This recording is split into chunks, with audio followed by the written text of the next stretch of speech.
Je peux tourner la manuelle là? Vas-y, grave. vas-y. Putain, fais voir. Ah ouais! Ah ouais! Ah! Moïse! Ah ouais! Moïse des vinyles. Pedro Incroyable! Winter. What is love?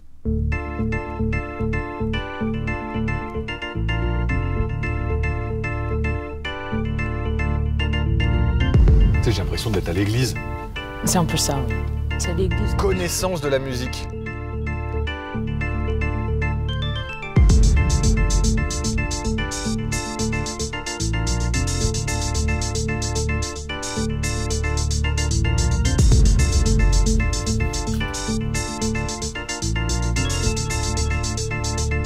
What is love?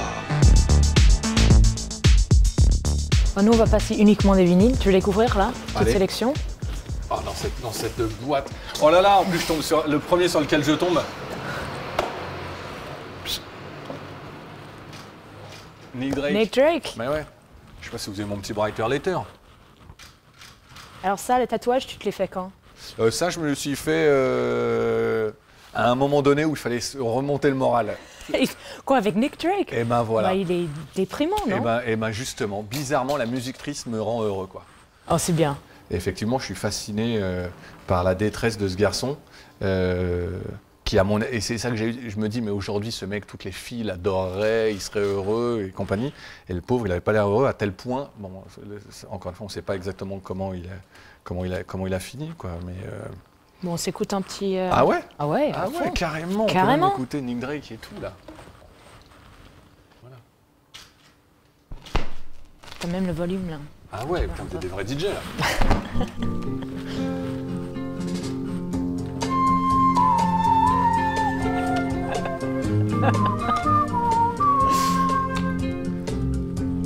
Trop beau ça. Pas mal quand même. Ça se trouve, ça défonce Tata Vega, je suis dégueulasse. Hein. Mais bon, Tata Vega, elle partait pas gagnante. Ok ou pas? Produit par Rick Rubin. Génial. Mais, donc Rick Rubin qu'on retrouve là, d'ailleurs. Bon, il n'y a pas de Johnny Cash, mais bon, il est dans Johnny Cash. Donc Slayer sur Def Jam, et alors, on sait de qui c'est de la faute de notre ami Rick Rubin, producteur de cet album, coproducteur de cet album, cofondateur de Def Jam avec Russell Simons. Side 2, Raining Blood, carrément. Alors ça, attention. Ça c'est quand j'ai envie de m'énerver un petit peu. Oh là là!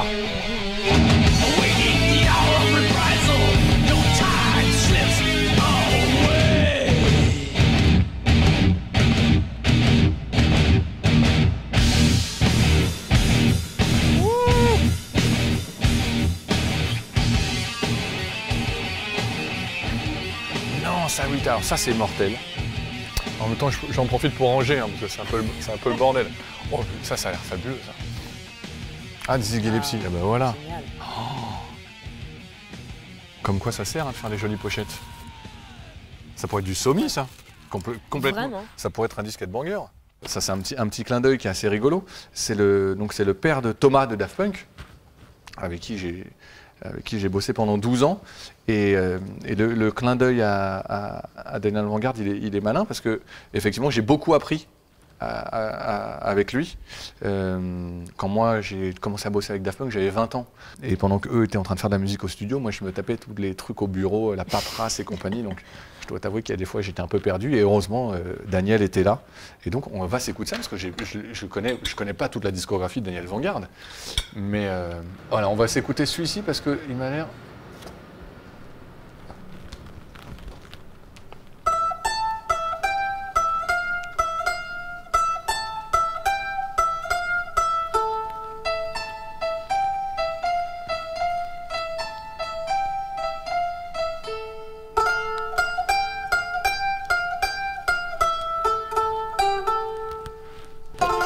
Non, mais en fait, c'est super inspirant, tu sais, pour nous autres qui...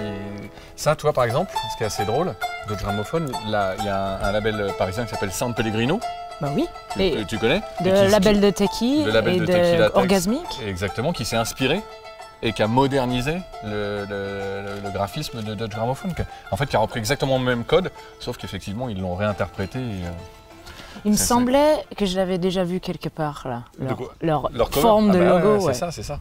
D'accord. C'est clair qu'aujourd'hui, réinventer et créer quelque chose de nouveau, c'est pas facile. Et surtout quand t'es noyé là-dedans, tu te dis, ah ouais, finalement, ok, ça, bon, ils l'ont fait, ça a été fait, hop.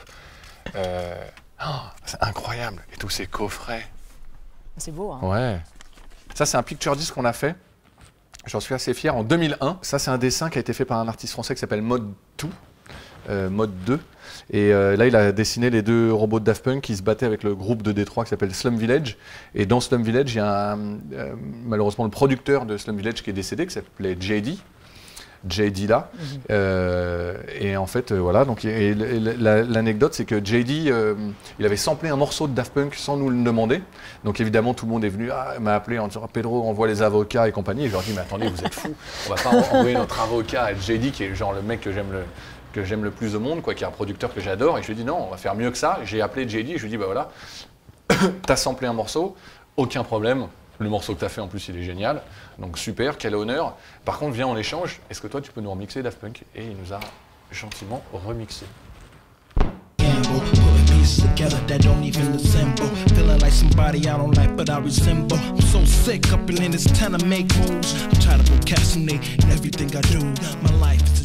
Je crois que j'ai vu du Metallica. Ah putain, carrément, vous avez sorti Rendez-vous 1986, à mon avis. Parce que ça, Rendez-vous, je savais le jouer au piano. 1986, et il est là. Voilà. Incroyable. Ça, j'adorais. Tu jouais du Jean-Michel Jarre au piano. Ça, je m'en souviens, ça. Oh, ah bah voilà. Alors, attention. Metallica, Injustice for All. Attends. Là, t'as un tatouage pour chaque vinyle, là, c'est génial. C'est le groupe, c'est simplement, voilà, en même temps j'en ai plusieurs, le groupe de ma vie, mais ça, ouais, carrément je pourrais, si je devais en choisir qu'un, mais regarde la classe, quoi. Bah ouais, le logo. Rien que ça me suffit pour les aimer, en fait. Alors je vais vous jouer un morceau, parce que pour ceux qui ne sont pas fans de Metallica, il faut toujours les attraper par un truc. Et One. Ah oui. Bon, il dure 7 minutes 24, hein, j'espère que vous n'êtes pas pressés. Oh, c'est bon. Et en plus, là, une autre anecdote sur ce morceau, ils avaient fait un clip. Ah oui, qui était traumatisant.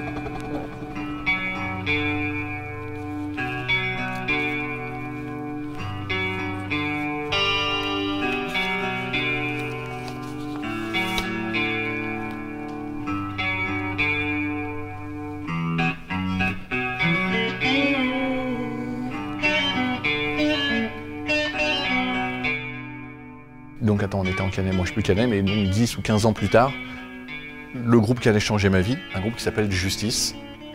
D'ailleurs, ils me l'ont offert d'ailleurs, Xavier Gaspard, ils me l'ont offert en picture disc, cet album-là. Ça m'a toujours fait marrer, quoi.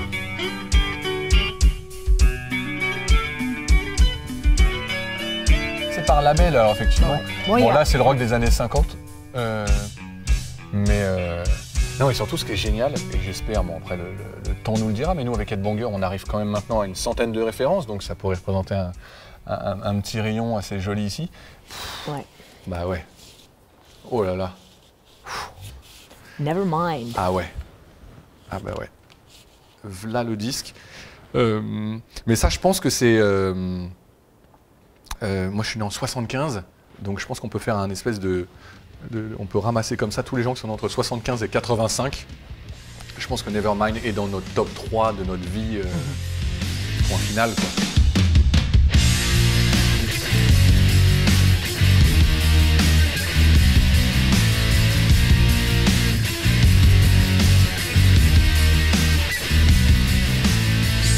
Mais tu sais, maintenant, on dit que Headbanger Records, ça a été ça pour l'autre génération, que eux, ils n'ont pas eu leur Nirvana et ils ont eu leur justice. Ils ont eu leur justice. Effectivement, il y a eu un espèce de... Je pense que nous, on est arrivé donc le label a commencé en 2003 et effectivement, en 2006-2007, j'ai senti un espèce de tremblement de terre sous mes pieds où j'avais l'impression qu'on avait réussi, où on était plutôt au bon endroit où tiens tout le monde, les rappeurs d'un côté, les mecs qui kiffent la techno et ceux comme moi qui aiment Dinosaur Junior, Nirvana ou Soundgarden. Et peut-être que voilà, on a réussi à fédérer autour de nous cette génération qui avait besoin, ou finalement qui n'avait pas besoin de repères. Finalement, ils en avaient un peu marre d'être tiens, toi t'es le punk, toi t'es le rappeur. Finalement, ils disent on s'en fout tout ça. Moi, je veux être punk, à y mettre les mêmes baskets que mon copain qui est rappeur, et mon copain qui est rappeur, il veut se percer le nez comme moi qui suis grunge, quoi.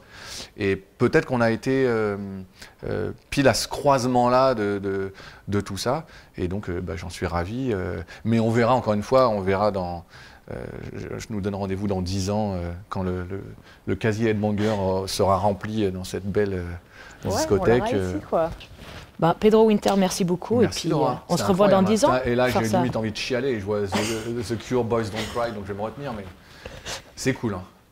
C'est cool de se replonger là-dedans. Hein. Moi, c'est bien. Ouais. Il y aura, la prochaine fois, je te promets, il y aura tout un rayon Headbanger Records. Mais on ne pourra pas le rater parce que nous, nos tranches, elles sont super visibles. D'accord. Donc je vais vous faire livrer une petite caisse Headbanger quand même. Génial. Bon, merci. Merci Pedro. Bye bye.